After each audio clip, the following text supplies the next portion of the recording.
As we begin our show tonight, you and I obviously have seen the highs and we've seen the lows from this team. And all of it is going to be addressed tonight. You're at the midway point of the season and you're sitting at 500. And a lot of people in the preseason had you possibly being a dark horse college football playoff contender. I don't think I had you even coming into the CFP when it was all said and done. Now, I have to go back and check on that, but obviously I could be very wrong.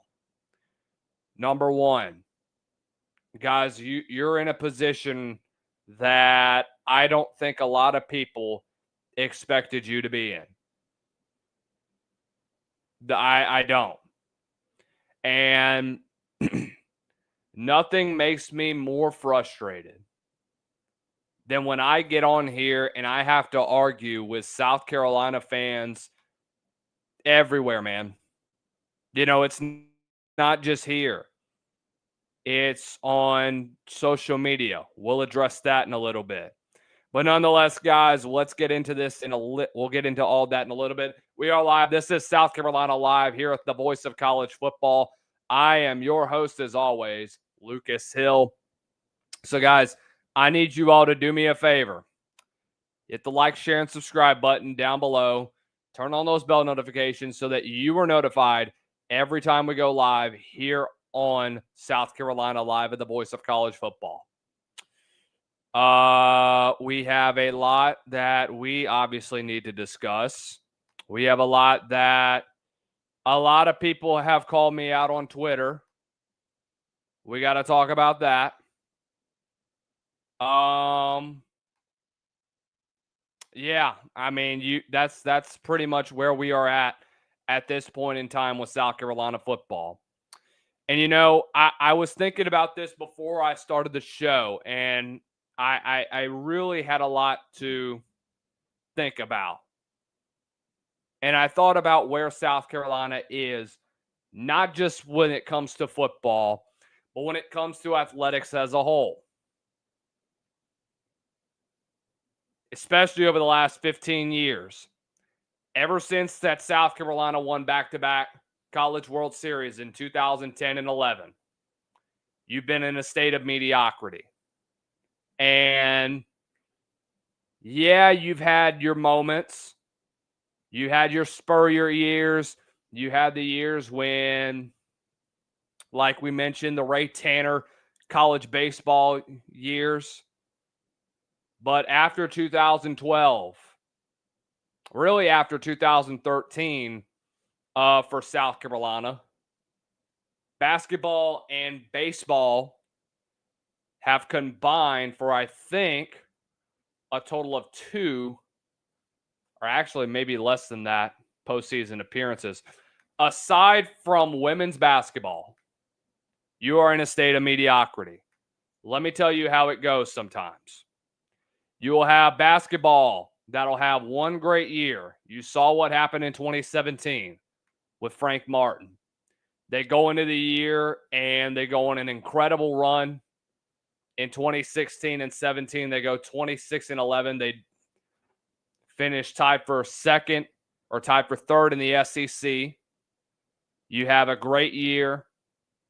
You barely get into the tournament, and you go on a Final Four run. You beat Duke, you beat Baylor, you beat Florida.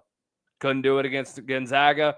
And then from then on, the very next year, you're sitting at 17 and 16.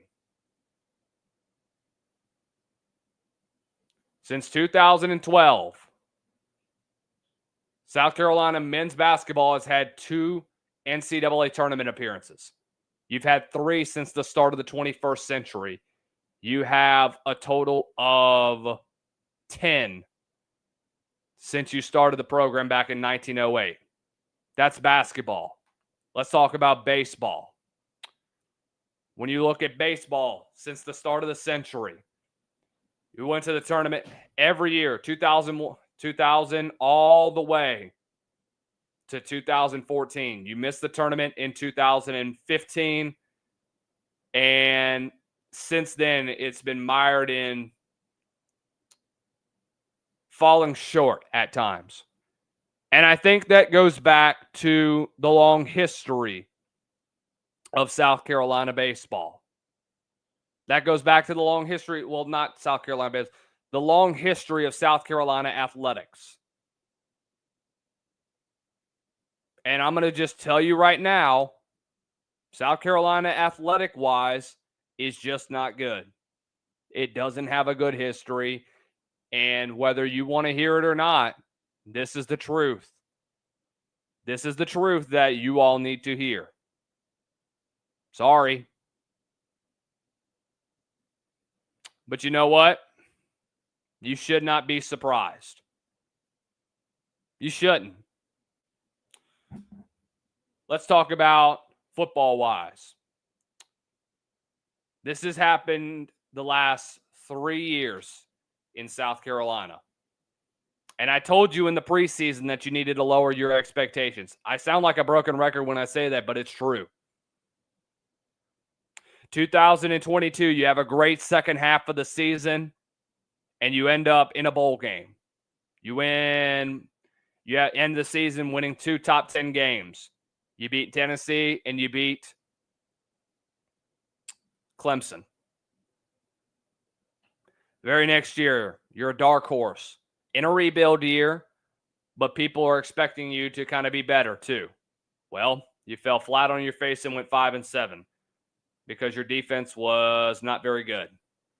And your offense just did not have weapons to surround Spencer Rattler with. Plus, you had a first-year play caller as well. So you have that. Then you go look back to last year. And you go into the season, low expectations. You start off and pretty much piss down your leg through the first half of the season. Struggle to get limped to a 3-3 record at the midway point. And I was talking with a couple of guys and saying, man, South Carolina could be struggling to get to a bowl game. And then they rattle off an excellent last half of the season. They go on that 6-game win streak, and they end up in the bowl game. This year, everybody needs to stop comparing this year to what happened last year. I understand that there's a lot of optimism, guys. And I'm not here to crush any of that optimism. That's not my goal here. I want South Carolina to have the best success possible when it is all said and done. But being realistic right now, this is not 2024. 2024, you had a lot of super seniors this year. This is a young team. This is not a very experienced roster. That's the bottom line. Right now, you finally did the right thing. You fired Lonnie Teasley when you should have done that last year. And you go into a season, well, really, you go into the second half of this season, not necessarily, pretty much with your backs against the wall in SEC play. For you to even have a shot of making a college football playoff, you have to win out. For those of you that are still talking about that, throw that out the window. Worry about making a bowl game first. That's where you are right now. And as frustrating as it is that I have to come on here and say this, and I have to address this, it's a good thing that I am, because honestly, you've been needing a wake-up call for a very long time. We all started this in the preseason, man. Oh, man. It pains me to say that about this team. Because you have a lot of talent. Probably one of the more talented teams in college football. But all this started in the offseason because you got lazy in the transfer portal. And you got lazy with recruiting. Why not spend money on guys like Kyle Kennard last year? You spent money on him, and he turned into a Bednarik Award winner. Turned into one of the best defensive players in the country last year.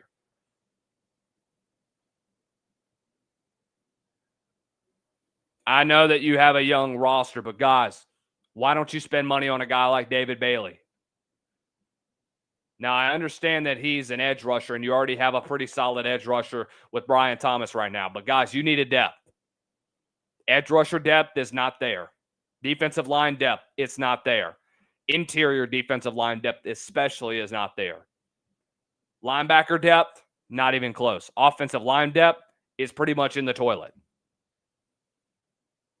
You don't have the pieces that you need to be a successful program at this point in time.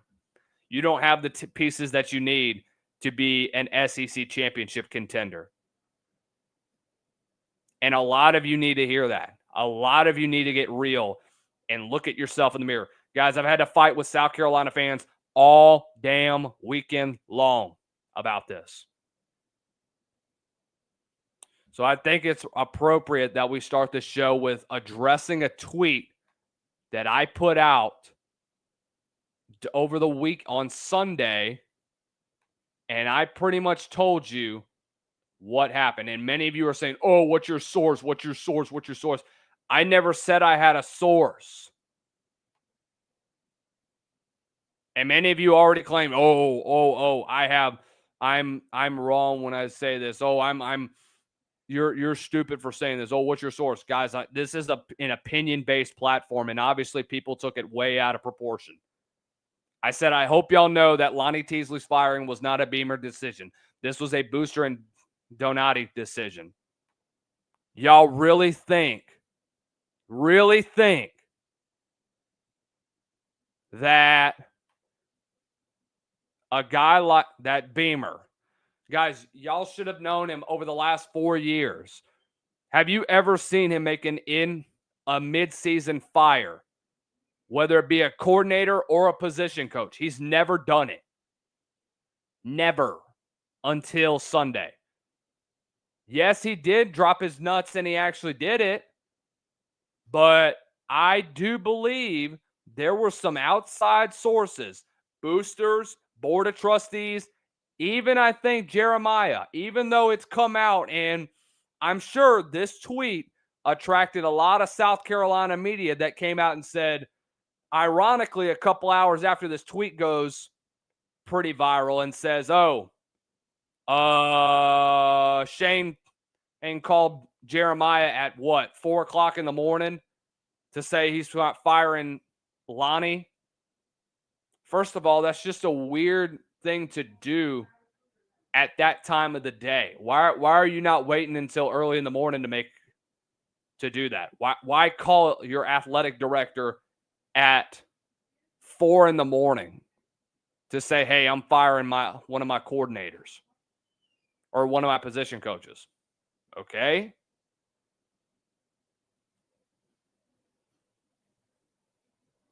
Whatever. No, shoot. You needed to fire him last year. Guys, if the board of trustees did not come down and say, hey, you need to do this. We're sick of the mediocrity. We're sick of the garbage that we're seeing on this offensive line. We're done if you don't do this. Guys, they're rightfully pissed off because of this. Rightfully pissed off. And I think they have the board of trustees and boosters alike have every right to say something about this. Wouldn't you? I sure would.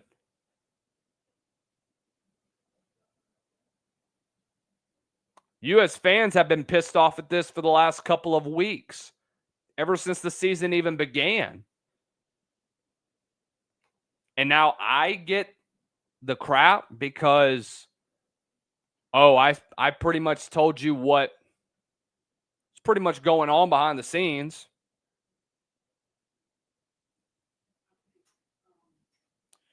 And from my own observation, am I in that building making the decisions? No. I'm simply making an observation. I am gathering facts along the way too. I know people that are in that building, that know board of trustees members, that know boosters. They're tired of the BS. They're tired of the same garbage that or not Shula, that Beamer brings in his pressers. And we'll get into his presser later on in the show. But right now, guys, I figured this was appropriate that I address this tweet. Because, guys, I feel like this was blown way out of proportion. And you as Gamecock fans need to know. Come on, guys. Y'all know better than that. Y'all know better. I'm not here to even alienate y'all. Y'all know better. Y'all know Beamer better than this. Y'all have seen his press conferences. I can tell you right now, I didn't think he made this decision. I feel like he was pressured to make this decision because if he didn't make the decision this weekend, he would have waited until the end of the season to fire Lonnie. I'm not sitting here saying that he wasn't going to fire Lonnie at all. I do think he would have, but he would have done it at the end of the year. That's all I got to say about that. And that should be what everybody's reaction should have been. But it's obviously not. But we're protected by the First Amendment, and we're free to speak however.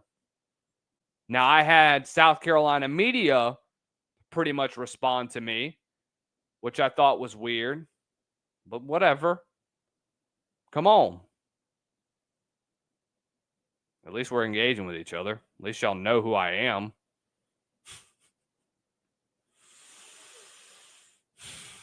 I didn't think the tweet was egregious. If it was to y'all, I'm not apologizing for it. But I'm telling you that I don't have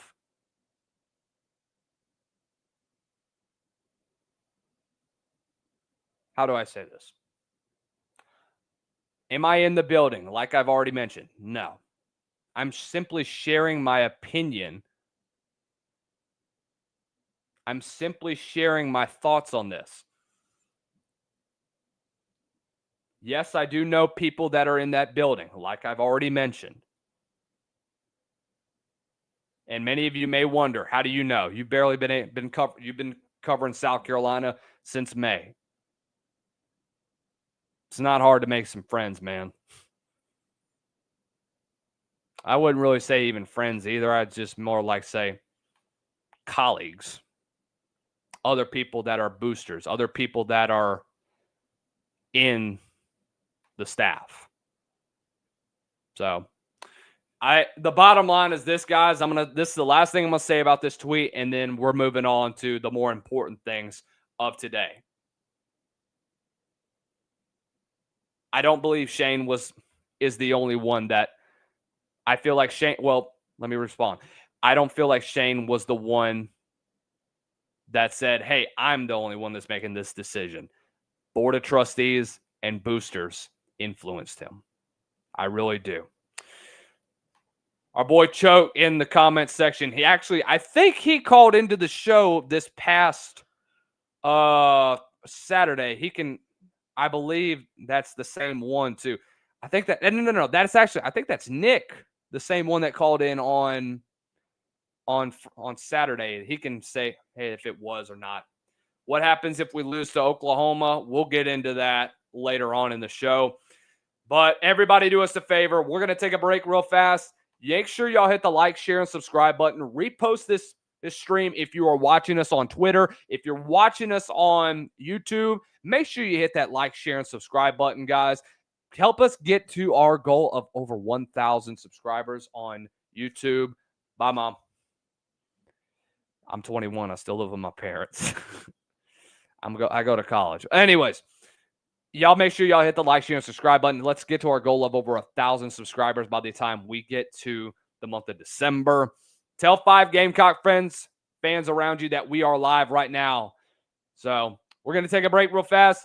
As always, every live show is brought to you by our good friends over at Underdog Fantasy. Go on over to the Underdog Fantasy app or go to UnderdogFantasy.com. Download the Underdog Fantasy app on your Apple or Android device, by the way, and use that promo code VOCFBSC And when you place your first $5 lineup, guys, you will get $50 instantly in free bets. That is code VOCFBSC. And when you play that $5 lineup, you will get $50 instantly in free bets. Must be 21 or older. Not available in all states. Gambling problem? Call 1-800-GAMBLER. That is 1-800-GAMBLER. We'll hear from our friends at the Voice of College Football Vets. We will be back in less than a minute. You're tuned in to South Carolina Live at the Voice of College Football. College football is even more exciting when you've got some action on the line, and the games are even better when you're cashing in. And the Voice of College Football is the place to be to get the greatest value. Start with my picks. 75% against the money line, 58% against the spread, and I've got a 40-plus year track record. 11-0 in the college football playoff for me last year against the money line, 8-3 against the spread. And I'm just the warm-up act. Steve Merrill of Wager Talk is our ace in the hole, show stopper. 7 years with the Voice of College Football, over 30 years in the industry. Steve gives us analysis on all the big games, but you can't miss Steve's weekly under-the-radar pick. 28-12 against the spread the last 3 years. You also get picks from some of our top analysts here at the Voice of College Football, including Corey Bratta, Matt Zemek, and Steve Dace. Check out those numbers. Become a YouTube or Patreon member for just $99 per month. Go to the main channel on YouTube, click join, and then select the betting tier. Do the same thing on Patreon. Make 2025 a winner now. College football is even more exciting when you've got some action on the line, and the games are even better when you're cashing in. And the Voice of College Football is the place to be to get the greatest value. Start with my picks. 75% against the money line, 58% against the spread, and I've got a 40-plus year track record. 11-0 in the college football playoff for me last year against the money line, 8-3 against the spread. And I'm just the warm-up act. Steve Merrill of Wager Talk is our ace in the hole, show stopper. 7 years with the Voice of College Football, over 30 years in the industry. Steve gives us analysis. Let's talk about Oklahoma, and let's preview the Oklahoma Sooners. Guys, if you didn't see my tweet out already that I posted on Gamecocks Inside, I went over the film and we evaluated what Oklahoma is going to bring. I, unfortunately, cannot show the film with you guys, which sucks. Because YouTube Illuminati is going to try and take our video down. So, I can't do that because we're streaming on YouTube as well.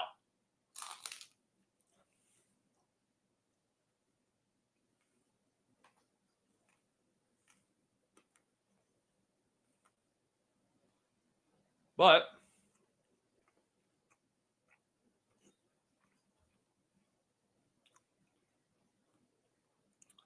so obviously we saw what happened the last couple of weeks with the offensive line for South Carolina.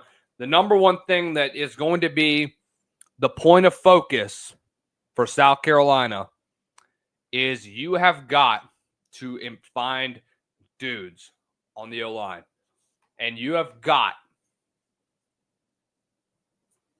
to find a way to improve. You have got to find... Look, Sean Elliott is going to have a tall task ahead of him. But Lenoris already said in the press conference earlier today that he's more hands-on and that he is a lot more involved with the offensive line compared to Lonnie.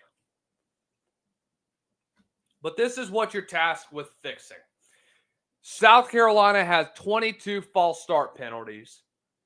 They've had 2 holding penalties. I thought there was more. There's been 14 tackles for loss on run plays. And remember, it wasn't that long ago against Missouri, they had -9 rushing yards. That should have been the straw there. I don't know why they continue to roll with Lonnie after that game. And then you have given up 20 sacks this year. Believe me,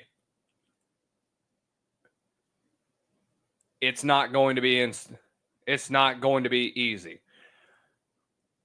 Look, do I think that Sean Elliott is a perfect offensive line coach for South Carolina? No. But do I think he brings a lot more energy? Yes. And I know a lot of former players came out in support of Lonnie. And look, that's good. I would too if I'd have played. But you got to be real too. You have got to be understanding that this is where you are at right now from a fundamental standpoint.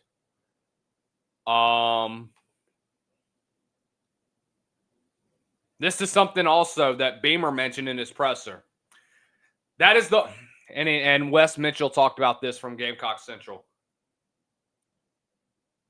So this is the question on some of the things that he was doing today to try and prepare the O-line for operating with noises and distraction around him.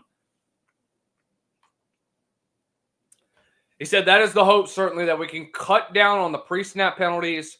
Today at practice, Sean was literally lined up across from the center pretty much every play of practice, screaming, yelling, clapping, barking, blowing whistles, making move calls himself just to make things as difficult as he possibly can. Now, he didn't tell us the results of that, but obviously I would expect for things to get a little interesting.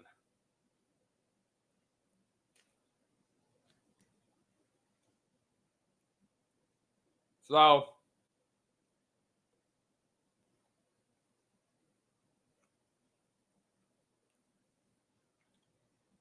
I realistically am not expecting much of an increase in production from the offensive line.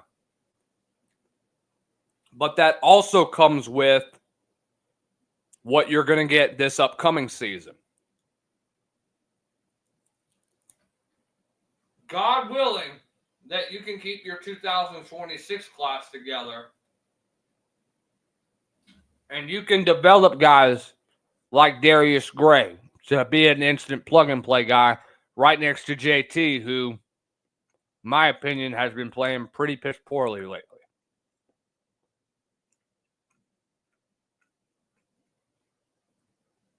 Do I think part of that is because of Lenoris?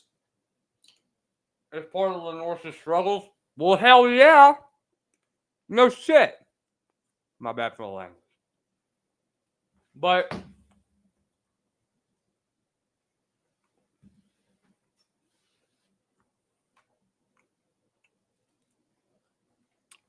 that's not the most important thing that we need to talk about today. You know, when I evaluated Oklahoma today and I watched the film from last week against Texas, I watched defensively and I watched offensively too. Guys, this is probably the best defensive line that you're going to face all season long. And I firmly believe that. And many people are going to say, well, what about Alabama? Well, Alabama's not as good on the offensive line, on the defensive line as they were the last couple of years. This ain't your mama's, or this ain't your grandpa's old school offensive line that Oklahoma's used to having. Ole Miss, not even close. Texas A&M, not even close. Clemson has kind of taken a step back. They have a lot of hype around them, though. I don't think Clemson's front four has gotten after an actual SEC opponent. Just go look at what they did against LSU in the first game of the season. But this is, in my opinion, going to be the toughest game or the toughest defensive line that you're going to prepare against.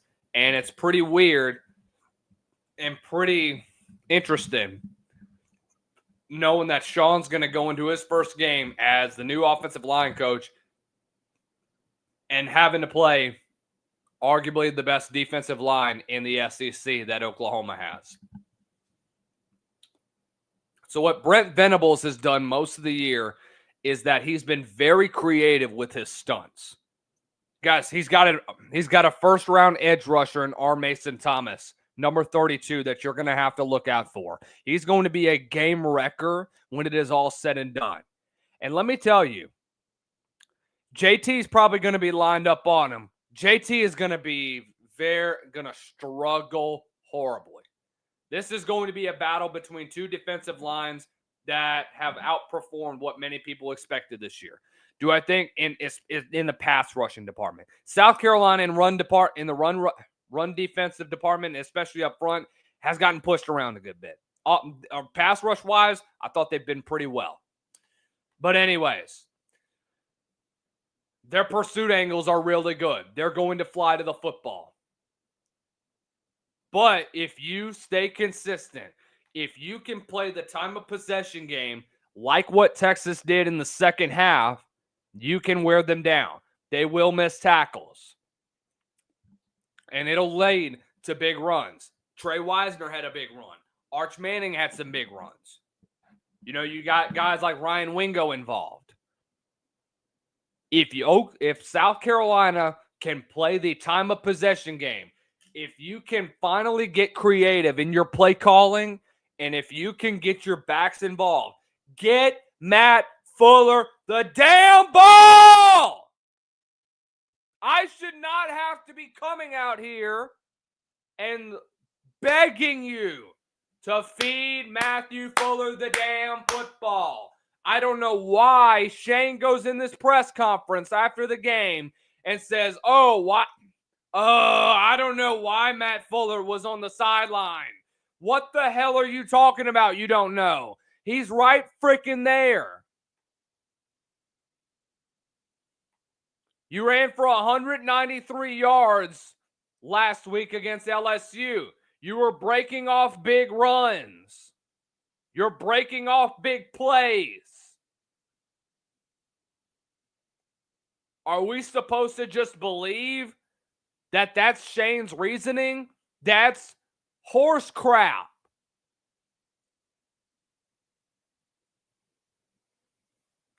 But you have to feed Matthew Fuller the football, dude. He is too good of a back to be sitting on the sideline. He had 7 carries for 83 yards. Why is he not touching the football more often?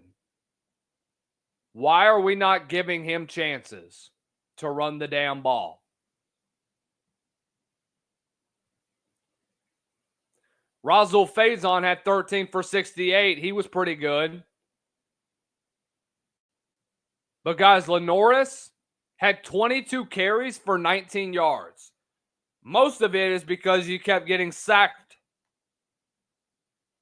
I don't know how many sacks they had this past weekend, but guys, you ran for almost 200 yards on an LSU defense. That's probably going to be the number one defense at the end of it all. At least the number one secondary, at least. But the defensive line-wise, you ran right over them. But you went away from misdirection. You went away from what was working for you, and you went right back to inside zone and all the other bull crap that basically is going to cost you a game. You were 6 of 16 on third down. You have got to be more efficient. You cannot allow for 3 and outs. You cannot get behind the sticks early on. That's what happened on Saturday. You cannot, hey, I'm going to make a big emphasis this week. You cannot. I'm going to step away from this because this is going to be loud. Blow opportunities in the damn red zone! And blow opportunities off of turnovers too. Mostly turnovers, but red zone too.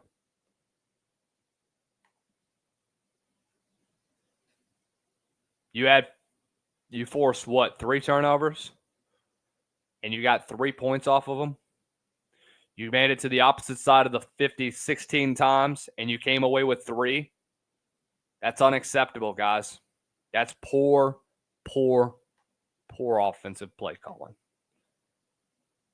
Do I think Lenore's played well on Saturday? Nope. No. I thought he ran into I thought he ran out of the pocket early. I think he's shown that he doesn't trust his offensive line, and I think he's paid the price for it. I do think Mike Shula is part of the blame too. Guys, you have one of the best athletes on the field. Probably the best athlete in college football that Lenoris is. He is being held back because, number one, he's making stupid decisions because he panics, because he doesn't trust his offensive line, and he doesn't like the play calling. Check the thing off at the line of scrimmage. You see something different. Hey, red over. Something like that. You call some sort of BS number and color to get the offensive line to know, hey, by the way, if you hear a 40-40 or a 60-60, then that's essentially that's a signal to your offensive line and what pass pro is going to be like.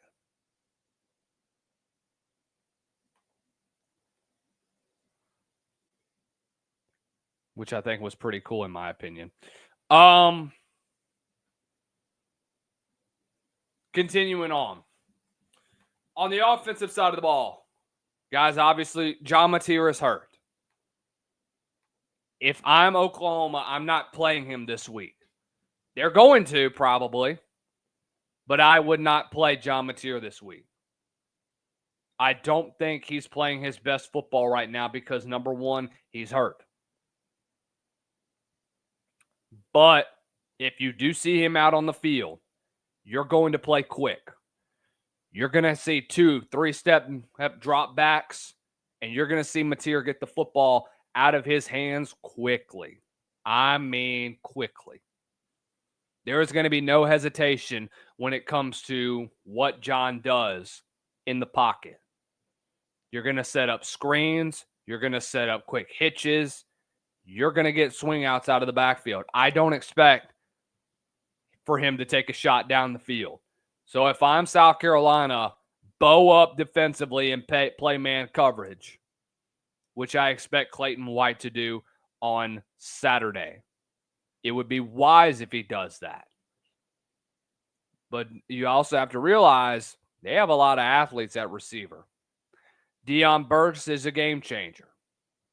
He can take one to the house in an instant. They can do some amazing things offensively if they get the football. Isaiah Satanga is a dog. Giovanni Gibson, Keontez Lewis, Jaron Kanek at tight end is going to be a star. The linebacker tight end matchup is going to be critical for South Carolina. You have got to contain them. You have got to make sure you keep them in a window and you tackle. Do not allow them to turn up the field and get yards after catch. And the last thing that I saw was that this offensive line took leaps and bounds compared to last year. But I thought they struggled in pass pro. John Mateer got sacked 5 times. If you can force John Mateer to leave the pocket and get him on the move, guys, you have an opportunity to put pressure on him, and you have an opportunity to create turnovers like you did last week. You got Garrett Nussmeier on the move, and you forced him into bad decisions. You're gonna have to do the same thing this week. This is a must-win game. I think it's more of a must-win now compared to what you had last week at LSU. You win because if you look at this game, I think, you're at home, okay? I understand it's a morning game, but guys, when the lights are brightest, you have to come out and dominate. You have to come out and make a statement. Could this be the game that strings off what Cocktober was supposed to be like? I don't know, but it certainly gets you closer to securing a place in a bowl game. That's the one thing you need to be concerned about right now as Gamecock fans, is are we even going to make a bowl game? It's funny how we haven't heard a whole lot from the college football playoff Gamecock fans lately. Probably had something to do with what happened the last week. But you obviously have a lot more important things to worry about, which is cleaning up your offensive line, cleaning up the play calling, and getting your ass to a bowl game. And then once you get done with that, guys, make changes. You have got to make these changes now, or you're going to be in a pickle going into next year, going into next spring, knowing that Lenoris will likely go through his third straight new offensive coordinator if he decides to even come back to South Carolina, which I would not expect him to do. He'll be going through his third straight coordinator. He would have to learn a new offense. Aaron Nolan, I think, would have to go through a third straight coordinator. So this is all likely Aaron Nolan's team going into next year. Doty's gone. Lenoris will probably be gone. It's a whole new year, man. I don't know if Nick Harbor's going to be back for 2026.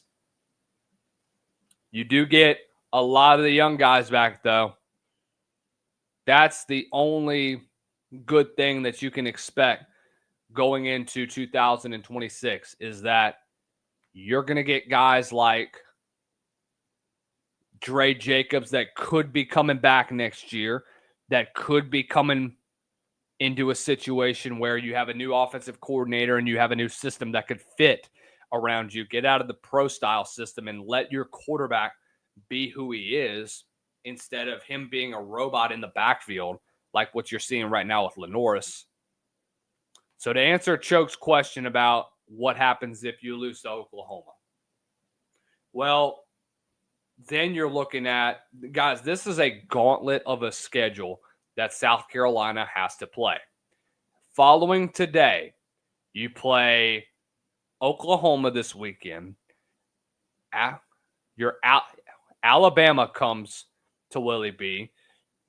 You go to Ole Miss. You go to Texas A&M. You have an opportunity to potentially go 2-2 in this time frame. If you can pull off an upset against, before I say this, but you can also go 0-4 in this stretch, and your bowl hopes are pretty much gone. And now Beamer's going into 2026 back on the hot seat. And as much as people love Beamer, guys, knowing this fan base and knowing what South Carolina has done, you have a new athletic director who's going to be in control for the next couple of years. You have donors. The Teppers just donated a lot of money to rename their athletic facilities in their name. You think they're not influenced by what they are going to do? So my suggestion to you is you better make staff changes and improvements have to be made. Because how long until Dante looks at this progression over the 2 year going into next year and he evaluates last year, 2025, and evaluates the midway point of 2026 and says, if they don't see changes, somebody has to go. And it may end up being the head man, which is going to put you even further behind the 8 ball, man. That's what's going to suck. So you want to avoid that. And the one thing that you're going to have to do to avoid that is you have to show improvement. And I think that this starts this weekend. You end up 3-4, the likelihood of you going to a bowl game is slim. Very, very slim. So that's my opinion, guys. That's my 2 cents. Let me know what you guys think in the comments section below. But again, you're going into a wake-up call. This is a wake-up call year for all of us. I thought 8-4 going into this year. Be a rough way for Lenoris to go out, but I thought I was being realistic. Well, lose this weekend and see what happens. Guys, thank you so much for hopping on in. No call-in show this Friday, but we will be back with our call-in show following the South Carolina-Oklahoma game this weekend. Going to be interesting. Josh Mahler is going to be on. We're going to post the video of the Oklahoma preview sometime probably Thursday. So really excited to get that out. Make sure y'all do me a favor. Hit the like, share, and subscribe button if you are not subscribed just yet. Please do, guys. You guys are the best. Also, make sure you remember about our YouTube memberships, guys. It's very simple. If you want to get the best content that we have out here, guys, do me a favor. Consider being a YouTube member here at South Carolina Live at the Voice of College Football. We have our 3 tiers that you could join. We have the 2001 Club, the Beamer Ballers, and the Fun and Gunners, starting at just $2.99 a month. Pretty easy. Not too bad when it comes to the prices, man. Y'all consider doing that, man. Your support is greatly appreciated, and we love it whenever we get to interact with our fan base. Make sure you guys hit the like, share, subscribe. Turn on that bell notification. Hit me up on Twitter at LucasHillSEC. And for more from us here at South Carolina, here at the Voice of College Football, if you want to learn more about what we got going on, go to vocfb.com for all the latest news and articles from us, all of our amazing writers here, and our content creators as well. But until next time, guys, make sure y'all stay blessed. Y'all don't stress. We will see you guys on Saturday. Peace.